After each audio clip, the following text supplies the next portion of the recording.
Israel's reacted with shock and horror on Thursday to the killing of two Israeli embassy employees at an event in Washington, D.C., which Prime Minister Benjamin Netanyahu called an appalling anti-Semitic murder. The shooting took place as the two aides were leaving an event organized by the American Jewish Committee at the Capitol Jewish Museum on Wednesday. Now, let me make this extremely clear. Every time you commit an act of violence, you fuck it up, man. You fuck it up. We don't attack this with violence. We attack this with our brains. We attack this with our money. We attack this with our resources. We attack this with our voices. We take a stand against this. We don't need to use violence to be able to bring awareness to this problem. And anytime you use violence, you set the agenda back literally 10,000 feet, man. I'm telling you guys, Benjamin Netanyahu is going to use this literally as an excuse to go to war. And he's going to use it as an excuse to take your fucking rights away. Free Palestine is just today's version of Heil Hitler. So basically, guys, what we got going on here Free Palestine is, so you got this guy, right? And I'm going to read this from the New York Times, okay? Because I like to read liberal media for you guys, because if you can read it from liberal media, it makes it even funnier. Israelis stunned by DC shooting, fear backlash over Gaza war. Political leaders pointed fingers at each other, suggesting that their opponents were responsible for the rise in anti-Semitism and criticism of Israel. This was updated 5 hours ago, May 22nd, 2025. Israel's reacted with shock and horror on Thursday to the killing of two Israeli embassy employees at an event in Washington, D.C., which Prime Minister Benjamin Netanyahu called an appalling anti-Semitic murder.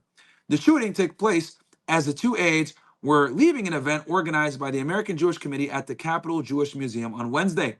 The police said that they had arrested a suspect in connection with the killings who had shouted, "Free, free Palestine," after he was taken into custody. The attack seemed likely to feed into growing worries among Israelis that the world had become far more hostile to them living and traveling abroad since the war in Gaza began more than a year and a half ago. The victims are Yaron Lashinsky and Sarah Lynn Milgram. And the shooter's name is Elias Rodriguez. There we go, 31 years old. The Israeli Foreign Ministry has identified the victims as Sarah Lynn Milgram, who is responsible for organizing missions and visits to Israel, and Yaron Lashinsky, a researcher in the political department. Yashil later, the Israeli ambassador to the United States, said that they were a couple about to be engaged. Now, let me make this extremely clear, guys. All right? Violence is never the answer. It never is.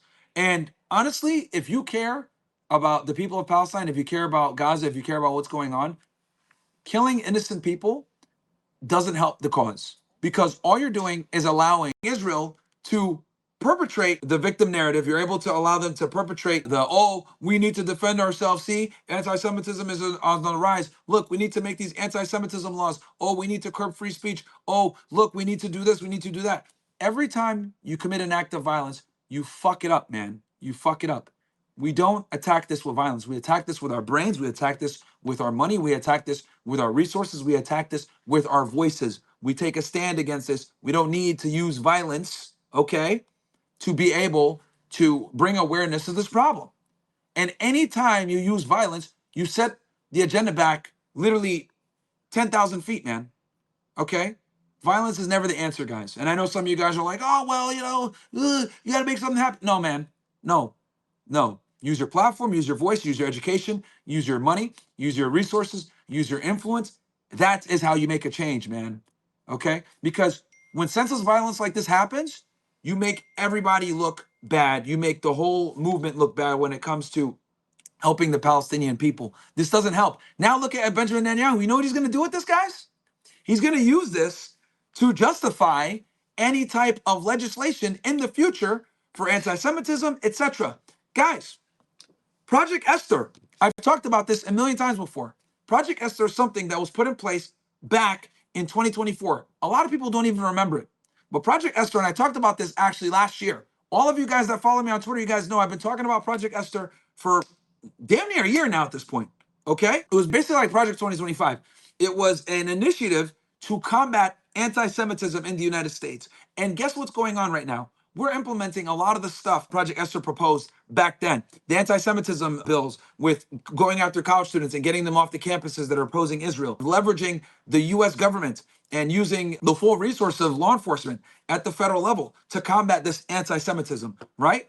Now, the FBI is investigating this as a terrorism act, right? By this guy, Elias. They're more than likely going to, because I know Pam Bondi did a press conference this morning talking about where the Attorney General for the District of Columbia is going to prosecute this to the full-fledged of the law, okay?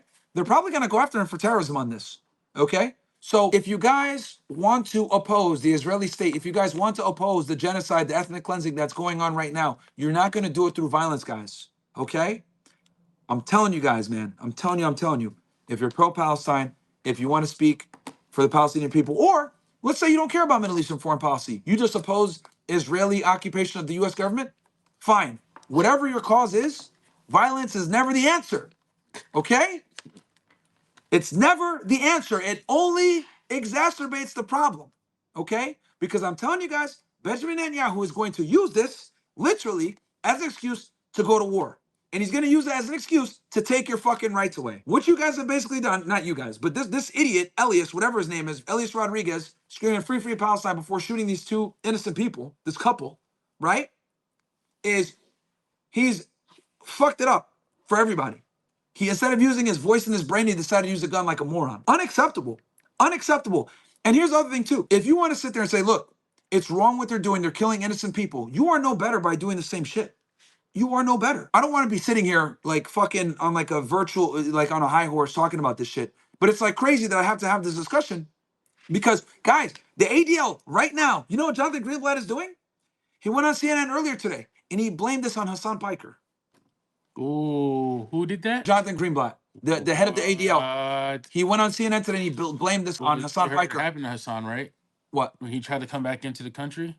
Oh yeah, they stopped him at the They airport. stopped him. They stopped him at the airport. Yeah. And they held him there. They crushed him too. So look, you guys know I don't agree with Hassan on anything. I'm the opposite spectrum of him, right? He's on the far left. You guys can consider me far right, whatever the fuck it may be. But we agree on this issue because it's so fucking terrible what's going on over there in the Middle East. And whether you oppose Israel from the perspective of they're occupying our country and they're putting us into war, or you oppose it from the humanitarian perspective of they're killing innocent people, I come at it from both sides. I dislike both things that they're doing. They're killing innocent people and we're paying for it, making us look terrible while we cover for them diplomatically at the UN, while we support them economically with giving them aid, and we're supporting them militarily by giving them the THAAD, giving them the 2,000-pound bombs, and we're literally supporting and pushing this ethnic cleansing that they're doing because they're going to occupy Gaza. They literally talked about, I think today, news came out where Netanyahu said, we're going to control Gaza. What does that mean? That means that the Palestinians that are there, they're going to kick them out of Gaza, guys. They're going to turn that whole strip into a beach resort, okay? So again, I hate that I even had to have this conversation or come off on like a high horse telling you guys that violence is never the answer, but I guess I have to do this. Guys, violence is never the answer, and this is what they want. Here's the other thing I also want to tell you guys. The guy that was killed, he wasn't even Jewish. He was Christian. He wasn't even Jewish. But guess what they're going to do with this? They're going to use it to justify anti-Semitism laws and anti-Semitism bills. Because this Elias Rodriguez guy is a fucking retard that couldn't use the power of his tongue and decided to take the cheap way out and use the power of a gun. Ridiculous. Killed innocent people. The very thing he's protesting against, he did. Guys, if we're going to fight back against this, we're going to do it with our influence. We got to do it with our money. We got to do it with boycotting. That's how we do it. No violence, guys. Please, man. No violence, man.